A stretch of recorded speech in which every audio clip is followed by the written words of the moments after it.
Hola a todos, bienvenidos al video de hoy. Antes de comenzar, quiero que apagues las luces, te pongas cómodo y te prepares para escuchar una historia que no podrás olvidar. ¿De dónde nos estás viendo? Déjalo en los comentarios. Quiero saber de qué parte del mundo nos acompaña. Y ahora, apaga las luces, porque esta historia está a punto de sumergirte en un misterio que te hará cuestionar lo que realmente está frente a ti. ¡Listo! ¡Vamos allá! Cuando mi madre me contó lo que le sucedía, se apoderó de mí una tremenda duda y una preocupación que iba en aumento, aun cuando yo trataba de no pensar en ello. 20 días antes, mi madre se había fracturado una pierna al perder pie en la escalera de nuestra casa. Fue un verdadero triunfo conseguir una habitación en el hospital de Santa Rosa, el mejor de todos los sanatorios de la ciudad. Como yo tenía urgente necesidad de salir de viaje, precisaba acomodar a mamá en un buen sitio donde disfrutara de toda clase de atenciones y cuidados. Sin embargo, yo experimentaba remordimientos por dejarla sola en un hospital, agobiada por el yeso y los dolores de la fractura. Pero mi trabajo en Tractos, en Agricultural Machinery Con, me exigía ese viaje. Como inspector de ventas debía controlar, de tiempo en tiempo, las diferentes zonas que abarcaban los agentes viajeros. Pues generalmente sucedía que algunos de los vendedores no trabajaban exhaustivamente sus plazas, en tanto que otros competidores realizaban magníficas ventas. Mi trabajo me gustaba, y la compañía se había mostrado siempre muy generosa conmigo.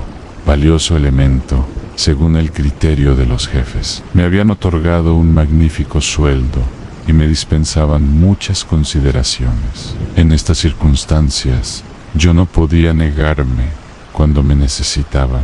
La única solución que hallé fue dejar a mi madre en un buen sanatorio, al cuidado de una enfermera especial. Durante las 3 semanas que duró mi viaje, el hospital me tuvo al tanto, diariamente, de la salud de mi madre. Las noticias que recibía eran bastante favorables, con excepción de un aumento en la temperatura que se presenta después de medianoche, acompañado de una marcada alteración nerviosa. El día de mi regreso me presenté en la oficina, tan solo para avisar de mi llegada, y corrí al hospital a ver a mamá. Cuando ella me vio, lanzó un extraño grito, que no era una exclamación de sorpresa ni de alegría. Era el grito que puede dar quien se encuentra en el interior de una casa en llamas y mira aparecer a un salvador.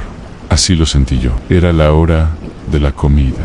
Con gran sorpresa comprobé que mamá casi no probaba bocado, no obstante que tenía enfrente su platillo favorito, anchuletas de cerdo ahumadas y puré de espinacas. Estaba pálida, demacrada, y sus manos inquietas y temblorosas delataban el estado de sus nervios. Yo no me explicaba qué le había sucedido. Siempre había sido una mujer serena, controlada, optimista. Desde la muerte de mi padre, 10 años atrás, vivíamos solos con la servidumbre en nuestra enorme casa. No obstante que adoraba a mi padre, logró sobreponerse a su ausencia. Desde entonces, nos identificamos de tal modo que llegamos a ser como una sola persona y jueces severos uno del otro. Su vida era sencilla y sin preocupaciones económicas. Con la herencia de mi padre y mi trabajo podíamos vivir con holgura. Los sirvientes se ocupaban totalmente de la casa y mi madre disponía de todo su tiempo, el cual distribuía en visitas, compras, el salón de belleza, bridge 1 o 2 veces por semana, teatro, cine. En 3 semanas, mi madre había sufrido un cambio notable. Era una desconocida. Comprobé entonces aquella alteración nerviosa de la que me habían informado. Cuando la enfermera salió con la bandeja de la comida, casi intacta, me dijo de pronto, en voz muy baja, pero llena de angustia y desesperación: «An, querido mío, necesito hablarte.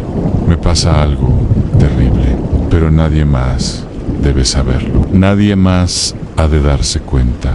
Ven mañana, te lo suplico, a la 1 de la tarde. Cuando la enfermera salga a comer, podremos hablar». La dejé con la promesa de regresar al día siguiente. Muy preocupado por el aspecto de mi madre, me fui a ver al médico que la atendía. La señora sufre de un agotamiento nervioso, ocasionado por la impresión de la caída, el traumatismo inevitable de los accidentes, me dijo, sin darle mucha importancia. Yo le expliqué entonces que mi madre nunca se había dejado impresionar a tal punto por nada. Hay que tomar en cuenta también la edad de su madre, dijo. Frecuentemente se ven casos de mujeres serenas y controladas que cuando llegan a cierta edad se tornan excitables y sufren manifestaciones histéricas. Salí del consultorio descontento y nervioso. Las opiniones del doctor no habían logrado convencerme. Aquella noche no dormí, ni pude ir a la oficina al día siguiente. Antes de la 1 estuve en el hospital. Mamá tenía los ojos enrojecidos e inflamados los párpados.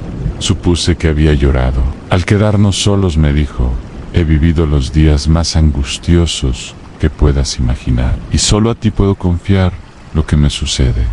Tú serás el único juez que me salve o me condene. Ser el uno juez del otro, lo habíamos jurado al morir mi padre. Creo que he perdido la razón, me dijo de pronto, con los ojos llenos de lágrimas.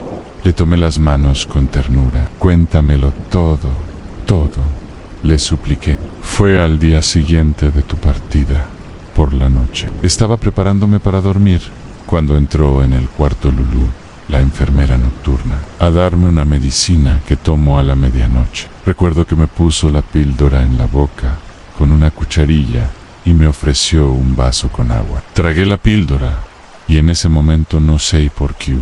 Miré hacia el espejo del ropero, y mamá interrumpió bruscamente su relato, y se cubrió la cara con las manos. Traté de calmarla, acariciándole los cabellos. Cuando se descubrió la cara, y pude ver sus ojos, un estremecimiento recorrió mi cuerpo.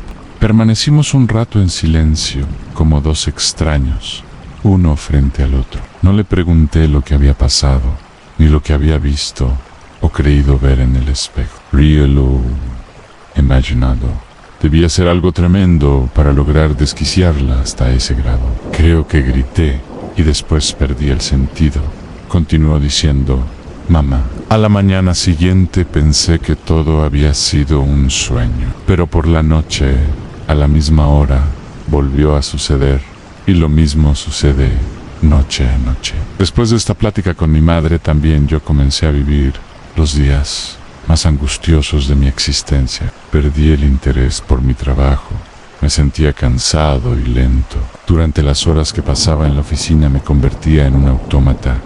Creo que he perdido la razón. El relato interrumpido, la angustia transformando su rostro, su desesperación, giraban de continuo en mi mente. Cuando la enfermera Lulú me dio la pastilla, miré hacia el espejo. Traté de apartar de su mente el temor que yo mismo empezaba a sentir. Le prometí aclararlo todo y devolverle la tranquilidad y la confianza en sí misma. Dadas las condiciones en que se encontraba, los médicos decidieron que necesitaba mayor reposo y solo me permitieron visitarla miércoles y domingos. Yo pasaba los días y la mayor parte de las noches tratando de encontrar alguna explicación a todo aquello y la forma de remediarlo. Un día pensé que tal vez a mi madre le desagradaba la enfermera Lulú en forma consciente o inconsciente, o le recordaba alguna vivencia de su infancia, provocando esto aquella extraña situación. Inmediatamente fui a ver a la jefa de enfermeras para suplicarle que cambiara a la enfermera de noche. Creí haber acertado. La señorita Eduvilles sustituyó a la enfermera Lulú con gran satisfacción de mi parte. Esto sucedió un jueves y tuve que esperar hasta el domingo para saber el resultado del cambio. El domingo desperté temprano y me vestí sin tardanza. Quería estar a las 10 en punto de la mañana en el hospital. Desayuné deprisa, bastante nervioso. Por el camino compré unos claveles. A mamá le gustaban mucho las flores y le entusiasmaba que se las obsequiaran. Se había hecho arreglar con todo cuidado para recibirme, pero ningún cosmético podía borrar las huellas del tormento interior que la estaba consumiendo. Y bien, le dije, cuando nos quedamos solos, ¿te ha sido simpática la nueva enfermera? Sí, es educada, atenta, pero ¿qué? ¿Sigue sucediendo lo mismo? No es ella ni la otra. Nadie tiene la culpa. Es el espejo. El espejo. Esto fue todo lo que pude averiguar.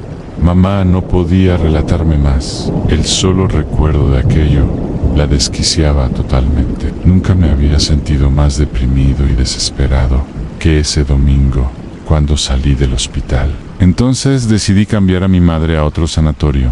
No obstante que resultaba difícil su traslado y se corría el riesgo de estropear el yeso, pero no podía dejarla así, consumiéndose día a día. Tal vez en otro sitio se tranquilizara y olvidase aquella pesadilla. Su cuarto de hospital era bueno, de los mejores que había allí, escrupulosamente limpio y con muebles cuidados y agradable. Y el espejo era tan solo el espejo de un ropero. Bajo ningún aspecto resultaba deprimente aquel cuarto, lleno de luz y soleado, con una ventana al jardín. Sin embargo, a ella podía no gustarle y predisponer, sí, ánimo para aquella situación.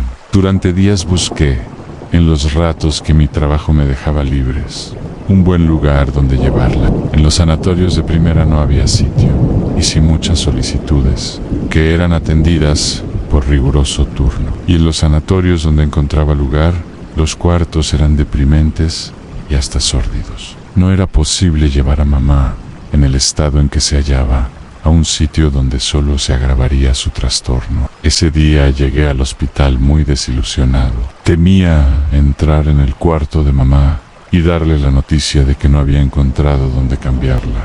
Ella estaba terriblemente pálida y decaída. Parecía la sombra, el recuerdo de una hermosa y sana mujer. Hablábamos los dos con dificultad, con grandes pausas, dando vueltas y rodeos, esquivando la verdad. Cuando por fin le dije que no era posible sacarla de allí, se llevó el pañuelo a la boca y sollozó, lenta y dolorosamente, como el que sabe que no hay salvación posible. El viento penetraba por la ventana abierta, y era también pesado y sombrío como aquella tarde de octubre. El fuerte olor de los tilos que llenaba el cuarto me asfixiaba. Ella seguía sollozando, ahora sordamente. Su dolor y su desesperanza me entorpecían y destrozaban. Haría todo por salvarla, por no abandonarla en aquel abismo. Sentía que la noche había caído sobre ella, cubriéndola, y ella se revolvía entre sombras, indefensa, sola. Resolví entonces permanecer a su lado y rescatarla. Pedí que me pusieran una cama adicional y avisé que la acompañaría por las noches. A nadie le sorprendió mi decisión. Aquella noche, primera que pasé en el hospital con mamá, cenamos carnero al horno y puré de papa, compota de manzana y café con leche y bizcochos. Mi madre se había recobrado mucho con mi sola presencia. Cenó con regular apetito. Después fumamos varios cigarrillos, tal como lo acostumbrábamos en casa, y charlamos tranquilamente. Hacia las 10 de la noche entró en el cuarto la señorita Eduelle para arreglar la cama de mamá y revisar que la pierna fracturada estuviera en correcta posición para la noche. Yo las observé con gran atención, pero la actitud de ambas resultaba completamente normal. Miré hacia el espejo. Allí se reflejaba la imagen de la señorita Eduviges, alta, muy delgada, casi huesuda. En su cara amable, enmarcada por sedoso cabello castaño, destacaban los gruesos lentes de miope. El espejo reflejó por algunos minutos aquella imagen, exacta, fiel. Mi madre estaba en calma y sin tensión aparente. Seguimos platicando y haciendo proyectos en nuestra casa. Necesitaba, desde hacía tiempo, un buen arreglo. Desde la muerte de papá, no le habíamos hecho nada. Yo sugería encomendar la reparación a un buen arquitecto, pero mamá opinaba que eso nos resultaría muy costoso y proponía que era mejor conseguir algunos operarios y nosotros mismos dirigir la obra según nuestro deseo. Eran pasadas las 11 de la noche y yo empezaba a sentirme inquieto ante la proximidad de los acontecimientos. Comencé a desnudarme lentamente y con todo cuidado para evitar que algún movimiento brusco denunciara mi nerviosidad y mi madre se diera cuenta. Quería ante todo comunicarle calma. Doblé los pantalones siguiendo el hilo de la raya y los coloqué sobre el respaldo de la silla, junto con el saco y la camisa. Ya en pijama me tendí sobre la cama sin deshacerla todavía. Desde allí dominaba, sin ninguna dificultad, la cama de mamá y el espejo. Después de las 11:30, mamá comenzó a inquietarse. Movía las manos constantemente, las apretaba, se las llevaba hacia la cara. Su frente estaba húmeda. No pudo seguir conversando. Unos minutos antes de las 12 de la noche, llegó la señorita Edwiges, trayendo una charolita con un vaso de agua y una pastilla en una cuchara. Cuando ella entró me incorporé sobre las almohadas para observar mejor. Ella llegó hasta la cama de mamá y a tiempo que le decía ¿cómo se siente la señora?, le acercaba a la boca la cuchara con la pastilla y hacía que la tomara. En ese momento mamá gritó: «Maera el espelho». Allí no se reflejaba la imagen de Edwiges. El espejo estaba totalmente deshabitado y oscuro, ensombrecido de pronto. Sentí que algo se rebullía en mi interior. Tal vez el estómago o guay se contraía. Después experimenté un gran vacío dentro de mí, igual que en el espejo. «¿Qué pasa, señora? ¿Qué pasa?».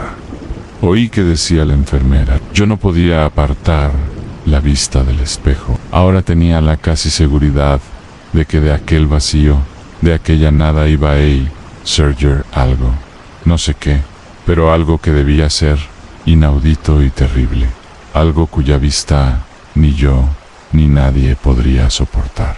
Me sentí temblar y un sudor frío corrió por mi frente. Aquella angustia que empecé a sentir en el estómago iba creciendo, en tal forma que sin poder ya más, lancé un grito ahogado y me cubrí la cara con las manos. Oí que la enfermera salía corriendo. Haciendo un poderoso esfuerzo, llegué hasta la cama de mamá. Ella temblaba de pies a cabeza. Estaba lívida y su mirada tenía una expresión de extravío. Parecía febril. Le apreté las manos con fuerza y ella supo entonces que yo había compartido ya aquella terrible cosa. En ese momento volvió la enfermera Edwiges, acompañada por 2 médicos. Siempre sucede lo mismo. Noche, días, noche, dijeron dirigiéndose a mí. A la misma hora se presentan estos trastornos. Yo no les hice ningún comentario. Sabía que no podría pronunciar ni una palabra. «Póngale una inyección de Sevenal», le ordenaron a Edwiges. Después salieron los 3. La enfermera regresó rápidamente con la inyección. Mientras se la aplicaba a mi madre, me atreví a mirar el espejo. Allí se reflejaba la imagen de ella, cama, tu mamá, mi rostro desencajado. Eran entonces las 12:20. Durante 5 días sufrimos, noche a noche, mi madre y yo, aquella tremenda cosa del espejo. Yo entendía entonces el cambio sufrido por mi madre, su desesperación, hermetismo. No había palabras para describir aquella serie de sensaciones que uno iba sintiendo y padeciendo hasta la desesperación. Y cada vez el presentimiento de que algo iba a surgir de pronto se hacía más cercano, inmediato, casi, y no podríamos soportarlo. Lo sabíamos bien. Entonces pensé que la única solución consistiría en cubrir el espejo. Sería como levantar un muro impenetrable, un muro que nos salvara de... Decidimos cubrir el espejo con una sábana. Cerca de las 11 de la noche, llevé a cabo nuestro plan. Cuando la señorita Edwiges se presentó, como de costumbre, un poco antes de las 12 de la noche, con su pastilla y su vaso de agua, el espejo se encontraba cubierto. Mi madre y yo nos miramos satisfechos de haber acertado. Poro du pranto. Bajo la sábana que cubría el espejo, empezaron a transparentarse figuras informes, masas oscuras que se movían angustiosamente pesadamente, como si trataran en un esfuerzo desesperado de traspasar un mundo o el tiempo mismo. Entonces sentimos una oscura música dentro de nosotros mismos, una música dolorosa, como gemidos o gritos, tal vez sonidos inarticulados, salidos de aquel mundo que habíamos clausurado por nuestra voluntad y temor. Nos descubrimos traspasados por 1000 espadas de música dolorosa y desesperada. A las 12:05, todo terminó. Desaparecieron las sombras bajo la sábana y la música cesó. El espejo quedó en calma. La señorita Edwiges salió del cuarto sorprendida de que mamá no hubiera tenido su acostumbrado ataque. Amparo Dávila, México, 1928, menos 2020, es una de las escritoras mexicanas más reconocidas dentro de la literatura fantástica. Su obra recrea la vida de personajes amenazados por la locura, la violencia y la soledad. En medio de la más absoluta normalidad, irrumpen presencias indefinidas e inquietantes que cobran aspectos terroríficos. El tema central de este cuento es el horror psicológico derivado de lo inexplicable, manifestado a través de una percepción alterada de la realidad. De este modo, la historia indaga en el miedo a la locura, la pérdida del control y el desequilibrio mental provocado por un objeto cotidiano que se convierte en una fuente de angustia inexplicable. En la tradición literaria, el espejo suele simbolizar lo dual y lo oculto, pero también puede ser una puerta hacia otra dimensión o lo inexplicable. Aquí representa una presencia ominosa que refleja una ausencia. Cuando la imagen no se refleja en él, se convierte en un vacío aterrador. Se trata de una metáfora de la nada y del abismo interior, pero también del temor a la revelación de algo que la mente no puede soportar.